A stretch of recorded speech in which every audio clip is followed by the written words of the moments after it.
अब देखिए इसके अंदर इंडोर से आउटडोर के दरमियान अगर 1 टन का यूनिट है, हर चीज़ को ध्यान में रखें और रिकॉर्ड आपको बार बार उसको सुनना होता है। अब आपके पास ये पाइप जा रहा है, यहाँ पर ये पाइप हमारे पास जो जाता है इंडोर आउटडोर से इंडोर के दरमियान, इसको ये लिक्विड लाइन आमतौर पर से डिस्चार्ज लाइन कहते हैं, लेकिन एक्चुअल ये डिस्चार्ज लाइन नहीं होती, ये लिक्विड लाइन होती है।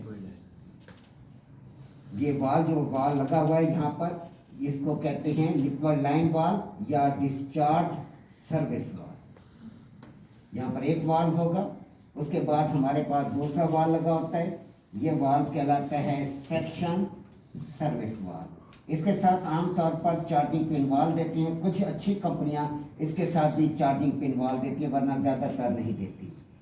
अब यहाँ से हमारे पास जो पाइप है सेक्शन पाइप,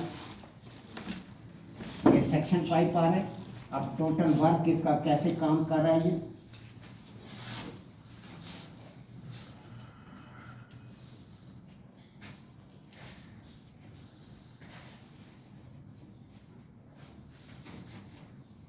ये यहाँ से डिस्चार्ज कंडेंसर जहाँ ख़त्म होगा उसके बाद लिक्विड लाइन शुरू हो जाती है। पहले भी कई बार बताया जा चुका है। यहाँ पे condenser forced fins and tube type होता है, इसके साथ पंखा लगा होता है जो हवा को खींच के बाहर मार रहा होता है। कंडेंसर जब ख़त्म हो गया, ये लिक्विड लाइन हो गई। लिक्विड लाइन से आगे यहाँ पर रेफ्रिजरेंट कंट्रोल बाद वक़्त आउटडोर में दे देते हैं, बाद वक़्त इंडोर में दे रहे होते हैं। यहाँ से रेफ्रिजरेंट आपकी स्प्रे हो रही होती है, स्प्रे होके वापस सेक्शन लाइन हमारे पास वापस आ रही होती है। इसको डबल टच दे देते हैं।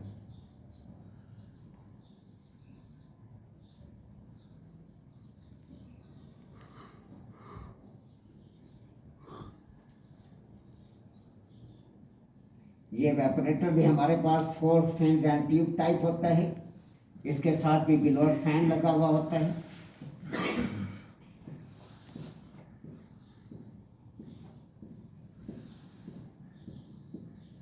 ये लगा होता है। अब यहाँ पर ये जो सेक्शन लाइन है ये डायरेक्ट कंप्रेसर में जा रही होती है। ये टोटल A to Z ये सिस्टम होता है।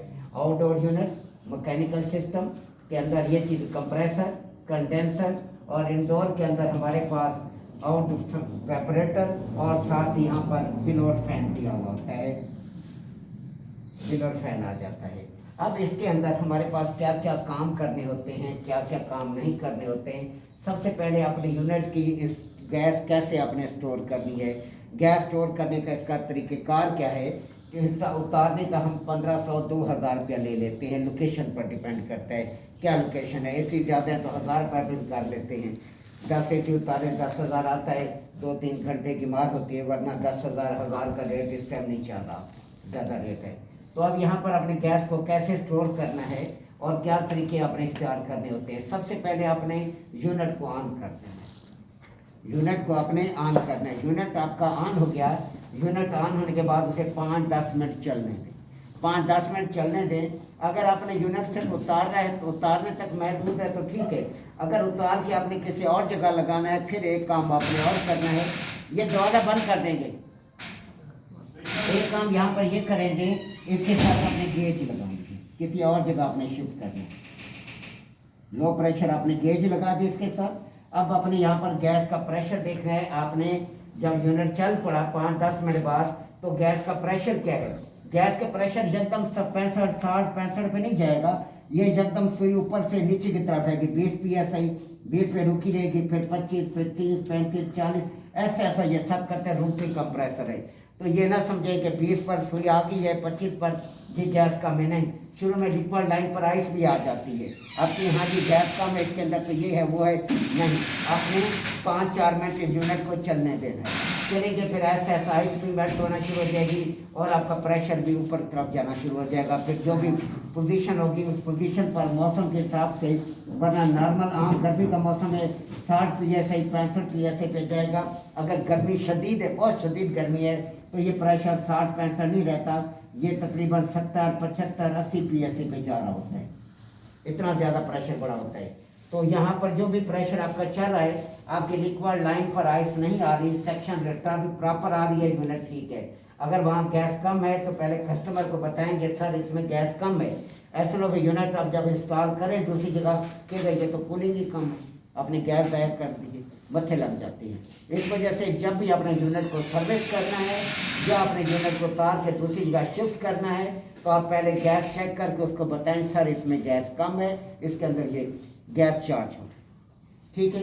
अब यहाँ पर हमारे पास अपने यूनिट को अपने कैसे अपने किस तरीके से गैस की स्टोरेज करनी है।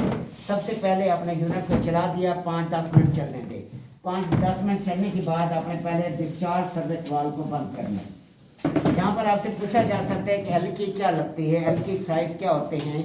नॉर्मल आमतौर पे 4 और 5 नंबर की एल की लगती है, 4 नंबर और 5 नंबर की आपकी एल की लगती है। इसके बाद जगह पर सर्विस वाल्व चेंज हुए होते हैं, 6 नंबर की एल की भी लगती है, बाद जगह पर 3 नंबर की एल की भी लगती है। 4 एल की आपने रखनी है। वैसे स्टैंडर्ड वाइज आपसे पूछा जाता है सर 4 और 5 की एल की ज़्यादा लगती है, 4 की एल की लग रही होगी दोनों जगह पर। बाद वक्त ऐसा होता है 4 एक पे लग रही होती है, 5 दूसरी पे लग रही होती है। तो ये दोनों एलकियाँ अलग अलग भी लग सकती हैं, एक एल की है कि टाइम लग सकती है, ऊपर नंबर लिखा होता है 4 नंबर की एल की, 5 नंबर की एल की। अब एल की आपने इसमें इस्तेमाल करनी है जो भी एल की लग रही है। तो आपने यूनिट को चला दिया, 5-10 मिनट चलने के बाद सबसे पहले आपने डिस्चार्ज सर्विस वाल्व को बंद करना है। ये चीज़ ध्यान में रखें, डिस्चार्ज सर्विस वाल्व बंद किया, जैसे ये बंद करेंगे तो कंप्रेसर की तरफ से गैस को खींच रहा है और गैस यहाँ रुक गई है, कंप्रेसर पे लोड आना शुरू हो जाएगा। तो जैसे ही डिस्चार्ज की एल की चेन बंद करेंगे कंप्रेसर के साउंड भी चेंज होना शुरू हो जाती है। तो एकदम उसके बाद आपने क्या करना है, सेक्शन सर्विस वाल्व की एल की को बंद करें, साथ यूनिट भी कट ऑफ कर दे, यूनिट भी बंद कर दे। ये तमाम प्रोसेस 40-50 सेकंड के अंदर अंदर आपने मुकम्मल करनी है। क्या होगा, डिलीवरी बंद की, डिलीवरी जैसी बंद होगी कंप्रेसर की साउंड चेंज होना शुरू हो जाएगी, आवाज़ भारी होना शुरू हो जाएगी क्योंकि लोड पे आ जाएगा कंप्रेसर, क्योंकि आगे गैस जा नहीं रही, यहाँ रुक रही है कंडेंसर के अंदर। तो ऐसी सूरत के अंदर आपने क्या करना है, डिस्चार्ज सर्विस वाल्व बंद किया, साथ सेक्शन सर्विस वाल्व बंद कर दिया, साथ यूनिट कट ऑफ कर दिया। आपने अब साथ अपने प्लास और पेचकस वगैरह लेकर जाना होता है कि इसकी वजह क्या होती है, प्लास हम लाजमी रखते हैं, पेचकस रखें ना रखें, प्लास हमने लाजमी तौर पे रखना होता है। इसकी वजह क्या होती है कि नीचे जो बंदा है या नीचे आप अकेले हैं, हम दूसरे बंदे पे ट्रस्ट नहीं करते, हम अपना मुकम्मल असला साथ रखते हैं अपनी हिफाजत के लिए कि कोई परेशानी कोई मसला मसाइल तो हम उससे निपट सकें, क्योंकि जिम्मेदारी जिस बंदे पर होती है उसके पर अपना बोझ होता है, दूसरे को पता नहीं होता। जिस पे बीत रही होती है उसको पता है कि तनख्वाह कटनी है, कुछ भी होना है, आपको डिग्रेड करना है, सारा आपके ऊपर है, आपकी काम पर है, दूसरे पर नहीं है, क्योंकि जिम्मेदारी है आपके जिम्मे। जिसके जिम्मे जिम्मेदारी होती है जवाब उससे होगा, असिस्टेंट से जवाब नहीं होगा। आपने क्या किया, आपने प्लास साथ रखा होता है। प्लास क्या रखा होता है, आपने आवाज़ मारी, जैसे स्टोर करने से पहले आप आवाज़ मार देंगे, आपको पता है चंद एक सेकंड उससे लगेंगे बंद करने में। तो हमारी हल्की अभी बंद होने के करीब होती है, हम उसे आवाज़ मार देते बंद कर, नहीं बंद करा, हम उसका वेट नहीं करेंगे, दोबारा आवाज़ नहीं मारेंगे, हम इधर से तार काट देंगे।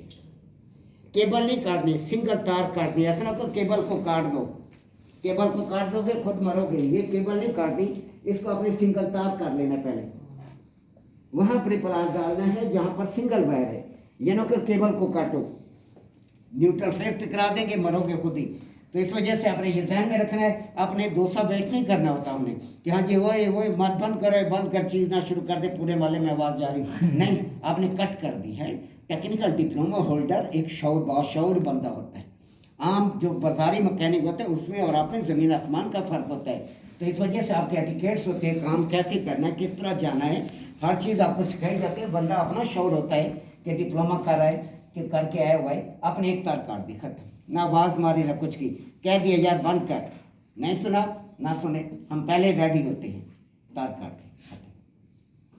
अपनी सेफ्टी हमने करनी, क्यों, कंप्रेसर कल को जाएगा तो आपकी जिम्मेदारी है, शिगिर्द की जिम्मेदारी नहीं। आप उनको ये नहीं कहेंगे उसने बंद नहीं किया या ये नहीं किया, वो हज़ारों मसाइल होते हैं, या नीचे कस्टमर है, लड़का कोई साथ नहीं है, फिर भी आपने यही काम करना है, पहले कटिंग कर देंगे, आवाज़ उनको मारनी नहीं है। इस तरीके से आपने गैस को स्टोर करते थे। इन्वर्टर है या सादा है, कोई भी यूनिट है, आपने डिलीवरी बंद की, साथ सेक्शन बंद कर दी, बंद करके अपने यूनिट को बंद कर देना है। ये प्रोसेस 1 मिनट के अंदर अंदर करना है। ऐसा ना कोई खेलना शुरू कर दो, डिलीवरी बंद हो रही फिर बैठे रहे। नहीं, डिलीवरी बंद होते ही आपके कंप्रेसर की साउंड चेंज हो जाएगी। दूसरा, गेज की सुई 0 पर आ जाएगी। क्यों? क्योंकि कंप्रेसर खाली हो गया। ये गेज का प्रेशर बताता है सक्शन साइड का। सक्शन साइड में गैस ही खत्म होगी, सारी हाई साइड पर चली गई है, गेज की सुई भी 0 से नीचे चली जाएगी। अब यहाँ पर अगर आपने यूनिट किसी का भी है, आपने क्या ख्याल करना होता है? आप इंस्टॉल कर रहे हैं, यूनिट की गैस स्टोर कर रहे हैं, गेज लगी हुई है, तो आपसे चंद सेकंड लेट हो गए आप लोग। सुई क्या है, 0 से नीचे चली गई। 0 से नीचे जाने का मतलब है कि आपके इस साइड के अंदर वैक्यूम हो गया, इस साइड से गैस मुकम्मल खाली हो गई है, इस साइड पर वैक्यूम हो चुका है।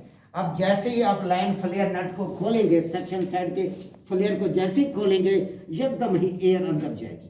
हवा में कचरा है, गर्द गुबार है, अंदर ऐसे खींचेगा जैसे वैक्यूम क्लीनर खींचता है।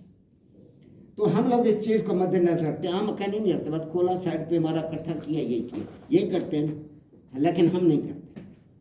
गेज की सुई कहाँ चली गई है उन्हें कोई परवाह नहीं थी, बस गैस स्टोर होगी, खत्म होगी। लेकिन हम इसमें जाएंगे, क्यों करेंगे? इस वजह से करेंगे, कल को ये यूनिट किसी के लिए वक्ता बन जाएगा।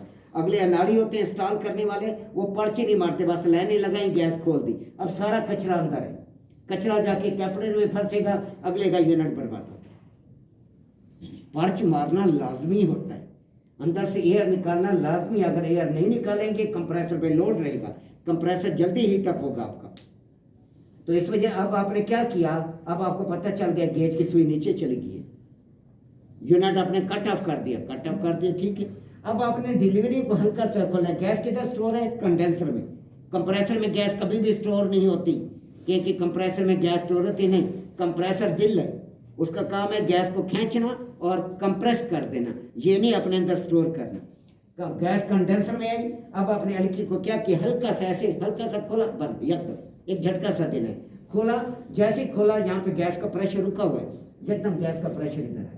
हमारी गेज की सुई जब तक प्रेशर शो कर देगी 20-25 पीएस।